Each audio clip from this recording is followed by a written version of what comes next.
What's up, guys? Welcome back to Newswave. So it turns out the PlayStation Classic, it might have not done so well. Can you believe that? Yeah, me neither, right? Now, it looks like retailers might have given up on this system. We're going to go over why that is and what Sony can do, I guess, going forward if they choose to do anything at all with the plug-and-play model. I think there's still some room to grow, but again, we'll talk a bit about that. And then also, we got to take a look at the Media Create sales charts because, well, things look a little odd on the charts. We'll go over that, especially things with the hardware.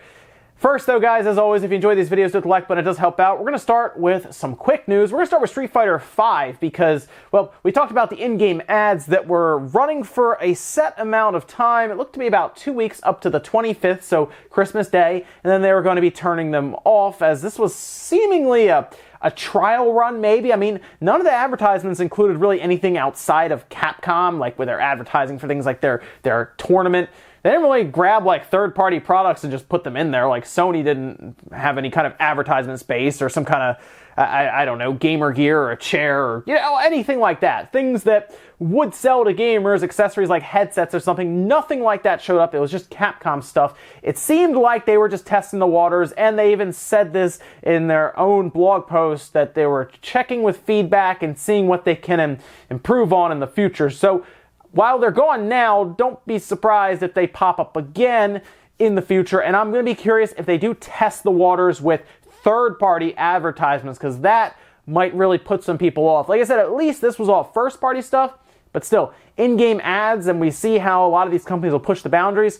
We'll see where they go with this. Also, do you remember Advance Wars? Maybe you played it like I did on the Game Boy Advance. I know there's a DS game as well. And I'm sure some people have played it, maybe remember it fondly even, and we haven't really had much at all happening with Advance Wars. Well, a trademark was renewed for it, and it seemed like some of the language there might point to possibly, it's possible, a mobile game of some kind. Just throwing it out there just in case it does become a thing, so you don't get completely blindsided by it. Japanese Nintendo actually pointed this out that you're seeing here, the trademark, and it's for purposes that include video game program, downloadable video game program, and program for smartphone. So keep that in mind. If you see Advance Wars pop up for a smartphone, don't be too surprised. You might, actually, the one thing that might surprise is that game might actually work for smartphones. We've seen Nintendo, of course, push into kind of the mobile realm, and it's actually worked for them with some of their stuff like Fire Emblem, Animal Crossing to a degree, definitely Pokemon Go. I don't think anyone's going to dispute that, but that's not all Nintendo. But then Mario Run even worked out pretty well for being just a straight-up purchase game. I'd be curious if they did something with Advance Wars, how that would go over with kind of the mobile crowd. I guess it could also just be a new Advance Wars game, or them just renewing the trademark. It's just interesting to see them specifically point out smartphones, and it did get me thinking about an Advance Wars smartphone game of some kind, so keep an eye out for that maybe. Also, for the PlayStation Plus month of January, it was kind of underwhelming for a lot of people. There's one game in there that I think might be worth just checking out. The PS4 games include Portal Knights and Steep. Steep is one that I kind of played a very small amount. I wouldn't mind checking it out a bit more. Remember that game was supposed to go to the Switch and they just quietly canceled it, it seems. Remember they even slapped it up on the big screen with all the logos and the other games that were next to it. Seems like, I guess that's just done, I guess. And yeah, so that'll be going to the PlayStation 4 along with Portal Knights, and then they also talked about several other games that are going to be going to the Vita and the PS3, which include Zone of the Enders HD Collection. That's a good one to check out on the PlayStation 3. I like Zone of the Enders. Amplitude on the PS3, Fallen Legion on the Vita, but that is also cross-buy with the PlayStation 4. And then they also have Super Mutant Alien Assault for the PlayStation Vita. Yeah, it is an underwhelming month, although if you're looking for a snowboarding game, you can check out Steep, or Portal Knights is kind of a fun little game, but nothing crazy, nothing mind-blowing, so we'll see going into the next year if they have some bigger things planned for when the Vita and the PlayStation 3 will no longer be a part of PlayStation Plus, because remember, that is mid-next year that they're going to just be cutting those out. The PlayStation 3 and the Vita won't be a part of that anymore. Maybe that'll leave a little more room or space for another PlayStation 4 game, or just better PS4 games every month. We'll see. And with some of the quick news out of the way, let's get into the bigger stuff. We're starting with the PlayStation Classic immediately.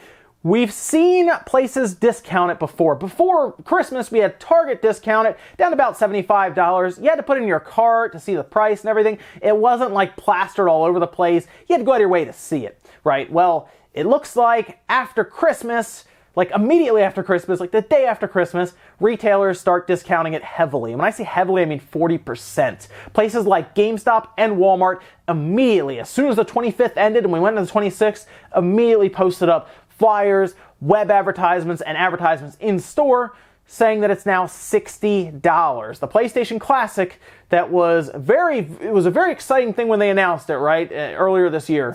Actually, not even that long ago, technically months ago. And then it came out, and then it was underwhelming, and people weren't happy with it. Emulation wasn't good, and here we are now, weeks later after it launched, which, by the way, it launched at the beginning of this month, so we're like 3 weeks out from when it launched. It's now 40% off at $60. And you know what the funny thing is? After that got posted up on GameStop's Twitter handle, Wario64 posted immediately, people were still saying it was too much. That's how you know the product just wasn't good. It wasn't compelling enough. You may like it, but it wasn't compelling enough for people to go out and spend $100 on it. Several titles were missing. I have no idea why Japan's, for example, was better with things like Parasite Eve attached to, I think, Arc the Lad. They were just better games in general in the Japan version than even here in the US, where it was definitely underwhelming. Performance wasn't good. PAL versions of the games, it was a mess.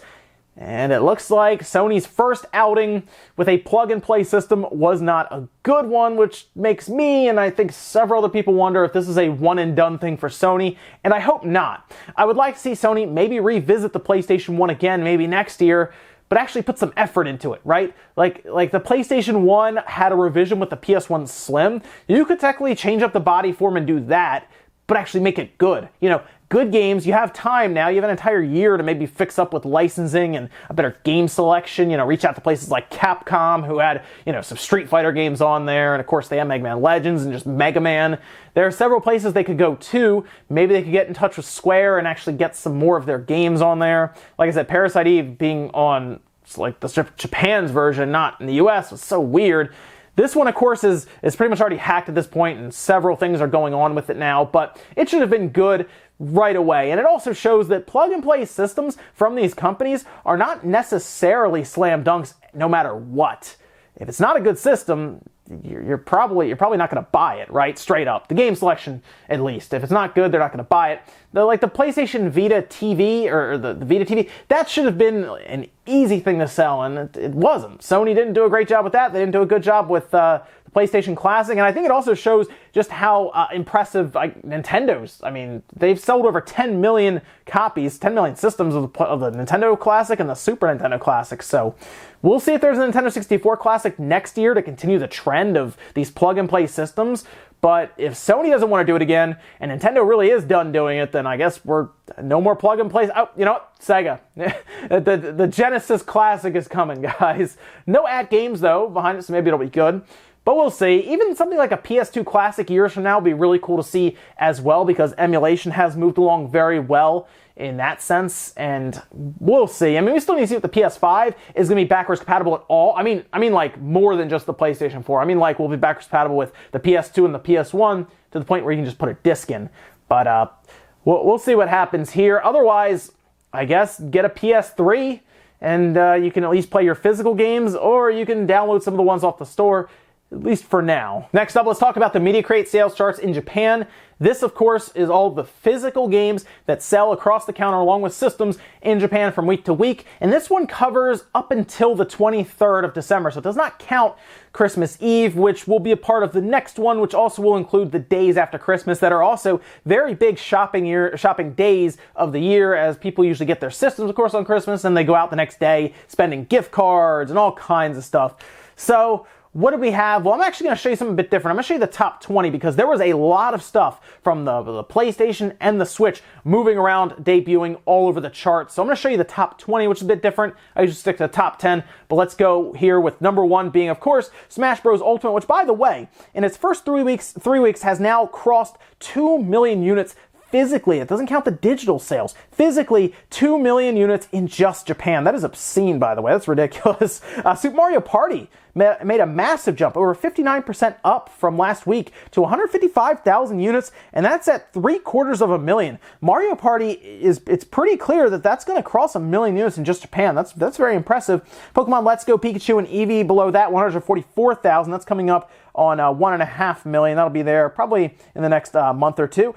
Dragon Quest Builders 2, that debuted this past week on the PS4 and the Switch. 110,000 units on the PS4, 97,000 on the Switch. That does make sense with their install base, where the Switch is still a bit behind the PS4, but still very close there with that series. We're also going to talk a bit about another series that debuted on both. Minecraft below that, then Mario Kart 8, Splatoon 2. Judgment is actually sticking around, but it did drop off 75%, down to 37,000 units. It'll still be crossing probably 250,000 in the next few weeks. Still, though, a shame to see it drop off as much. God Eater 3 below that. Kirby Star Allies jumped up 80%, which is crazy. That's coming up on its 750,000 sales milestone there. Super Mario Odyssey, Onimusha Warlords. That actually debuted on both the PlayStation 4 and the Switch this past week, but it did not chart in the top 20 on the Switch. PS4 version, though, sold 21,367. Pretty good for Onimusha, I would say, looking at that. Legend of Zelda right below that. You had Drum and Fun underneath there. Luigi's Mansion on the 3DS. Katamari Damacy Reroll had a nice little debut at 11,665. Remember, that's kind of a niche game, and it's a re-release, so I wasn't 100% sure if it would even chart, but hey, the physical version at least charted at number 17. Super Neptunia RPG, another debut title, 11,521 on the PlayStation 4. Mario Tennis Aces, and then Pokemon Ultra Sun and Ultra Moon actually jumped back up. Well, actually it was up at 16 and it fell to 20 here for the 3DS. But we're actually going to talk a bit about the hardware because it makes a bit of sense as to why it actually jumped 52%. Moving over to hardware, we're going to see some weird trends here. See, hardware was actually down and software was up massively. Some people are saying that might be because Christmas Eve was not counted in these sales charts, whereas a lot of times it would have been. I think last year it was, and this week, for example. But we're going to start at the top. Nintendo Switch, 278,701. That's down, roughly 2,500 units from last week. The PlayStation 4 below that, 75,793. That's down, it was about 6,000 units, maybe a little less. And then we have the 3DS, which actually jumped about 7,000 units at 26,936. The PlayStation Vita below that, 3,939. That actually jumped as well. That jumped 1,300 units, which is pretty cool. And then the Xbox One fell off a cliff just about to 377 units. It's a pretty big drop down from over 1,000. So it looks like a lot of the cheaper handhelds probably sold, right? Like the 2DS is counted in that 3DS lineup, for example. Of course, the regular 3DS and some others. I'm sure 3DS XL also sold, but you could see at the top there, the Switch is at 6.672 million units. That is now within a million units from the PlayStation 4's lifetime, about 800,000 or so. So yeah, the Switch is tracking it down. We'll see what kind of number it puts up this coming week when we get those sales charts in. But yeah, big stuff here from all the systems. The hardware was down, which was odd. We'll see if maybe next week is up from last year because, of course, Christmas Eve is thrown in there. So we'll take a look there. Software, though, huge software sales. Debuts big time from things like Dragon Quest Builders 2, although that was actually a bit down from, I remember, from the first one. Either way, though, it kind of works in there. I'm sure Square is pretty happy with those debut sales numbers. And then all of the older titles from Nintendo, big jumps. I mean, massive jumps, like Super Mario Party. What was that, right? It's huge up right there. So that's pretty cool to see that. And we'll see next week what happens. But the Switch is also cranking out 270 and 280,000 unit weeks, which is making it run up to the PlayStation 4 very quickly.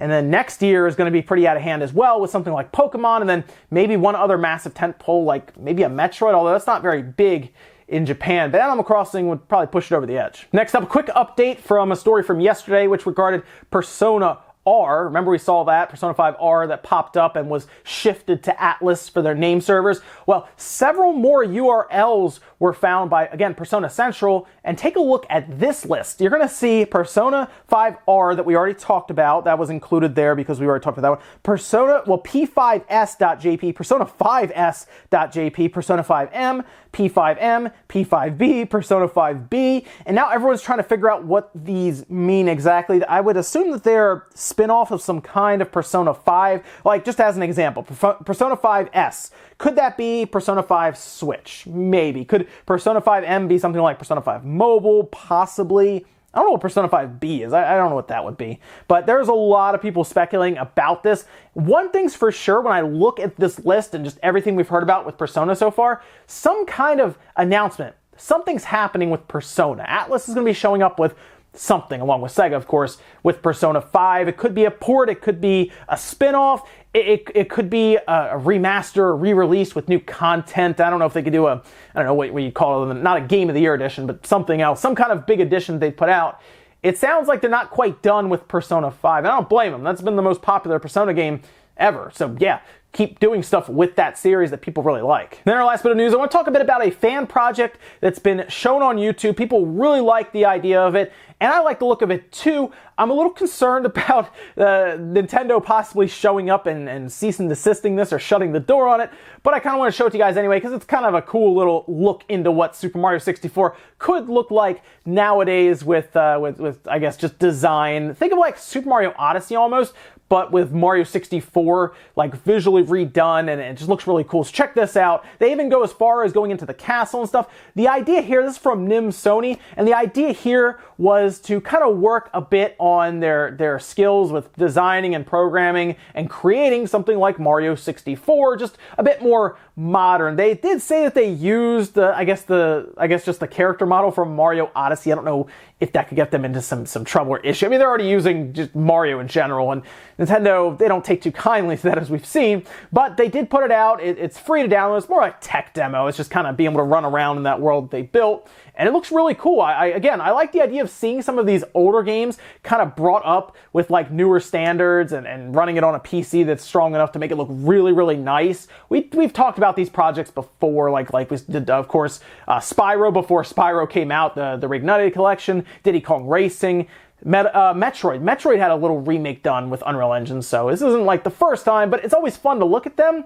And again, this is someone who was just designing. It was made by one person with some help, I think, with some artwork and stuff. But either way, pretty cool to see, and there's a link down below if you want to check it out. Maybe before Nintendo gets a hold of it. Ladies and gentlemen, that's going to do it here for Newswave. If you enjoyed this video, guys, hit the like button, really helps out. If not, hit the dislike. Leave comments down below about everything we talked about, whether it is the Media Create sales charts. Are you confused about the hardware? Do you think maybe next week it'll be up from the week last year? And what do you think about the software having massive jumps, or even some of the debuts? Let me know about that. And then about the PlayStation Classic. Is this it for Sony, or do you think they're going to come back next year with something much better? Let me know about that one as well. And are you now thinking about getting it at 60, or is that still too expensive? Thanks guys for watching, and I'll see you next time.